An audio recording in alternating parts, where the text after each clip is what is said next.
Hey everyone, Theo here from PFP Sales and Service in Manitoba. Today I want to show you a wash trailer we set up for a customer, so let's take a look.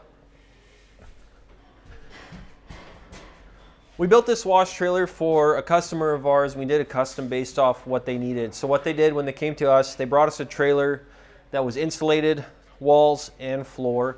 So we're in Canada, we obviously need the insulation in the winter. So they brought us a trailer ready to go and we outfitted it. So this customer is planning to use their wash trailer between a group of their own barns, just their farm. That's different than a wash company that's going to wash for multiple farms.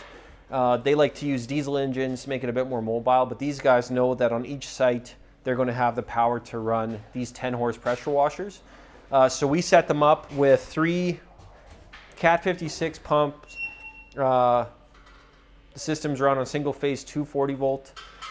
So the Cat 56 are the same pumps that they would use in their barns and also in their wash bay.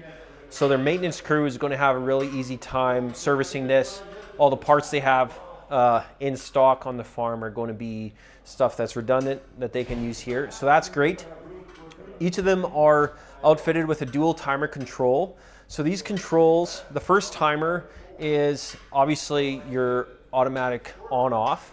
So that's once the controls are turned on, everything's connected. When you pull the trigger, the pressure washer fires up. When you release it, the pressure washer shuts down. The second timer in these are more of a safety feature. So there's 2 important parts to them. The first one is that after a set amount of time, which normally is 3 to 4 hours, the pressure washer is going to shut off and require you to cycle the power. What that's going to do is force the staff to come and cycle the power, and when they come back to the trailer, they're going to be able to see if there's any leaks or any issues and take care of them. And then tied to that, the second reason it's important is that if there are any leaks or issues, that's not going to be running for, let's say, 8 or 10 hours uncontrollably everywhere. It's going to shut it off a little bit earlier, which will be nice. So each of these are outfitted with a 20-foot power cord, which with this customer, that's all they need when they back up to their barn to hook everything up. So if you come on in a little bit further, this wash trailer is set up with 550-gallon supply tank. So this supply tank has an automatic shut-off float valve at the top. We use a Job valve, a Job Topaz valve. That's the one that we've trusted a lot in applications like this. And then they're also fitted, each pump has its own pill switch that requires the water to be above their supply lines before they fire up, which is a safety. It's going to allow us to make sure that the pumps are never running dry. They're never running without water, which is really important for pressure washer pumps. So we also gave them a toolbox here, a little workbench for them to work on when they're servicing their pumps, fixing a hose, you name it. There's a bunch of stuff in here that needs regular service when you're using it every day. So the tank, we've got the pressure washers. They send the water to our diesel heaters. Now, we choose diesel heaters in a wash trailer like this because it's the best way to get heat mobily. So you can use propane, but often propane and natural gas are preferred in stationary setups. And so we like to use diesel heat. Both of these are set up with 395,000 BTU. So they take care of heating up all 3 of the pressure washers. So how we have it set up, the 3 pressure washers run into 2 lines. They go through the heaters, they come back, and then they split to the 3 lines that your hose is going to run into the barn with. These heaters are activated like most with a flow switch. So once they're turned on, they're only going to be burning when water's flowing through them. So you're not going to be burning up diesel fuel for no reason. And then it's also just a safety. It's not going to be heating up the burners or the room without water flowing through. So attached to these heaters, we got a 96-gallon diesel tank. It might seem a little big, but we wanted to be able to give the customer the ability to wash for multiple days, maybe a week, without having to fill it up. We don't want them having to fill it up each day before they go to site to wash.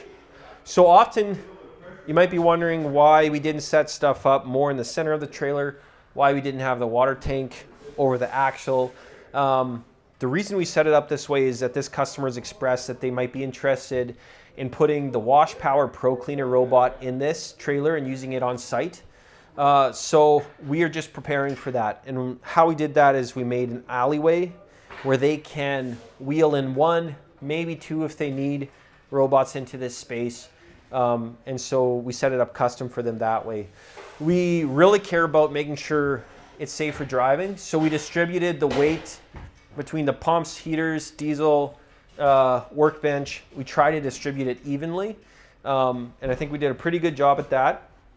With having the water tank so far forward, it's going to be important for them to drain between each site, and they're prepared to do that. So one way we made that easier is we connected a 2-inch dump hose to the tank so that when they're done washing, they can flip open that door, run the hose out, drain the water, and head to the next site safely. Apart from that, we set up the electrical really nicely in the trailer. We ran it through some nice metal conduit. We set up some lights. And then there's also some 110 plugs if they need corded power for their tools. Another note on the heaters is that these heaters are vented through the ceiling. What we did here, obviously you have insulation in the ceiling. What we did is we put fireproof insulation around the stack, and that's going to prevent that from overheating and wrecking the insulation or causing a fire. And so that's another way we made that a really safe operation. So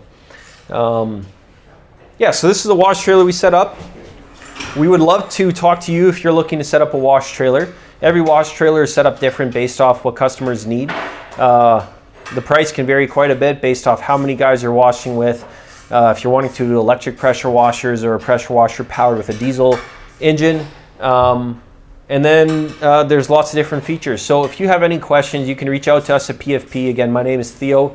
We've got a few guys here that can help you with that.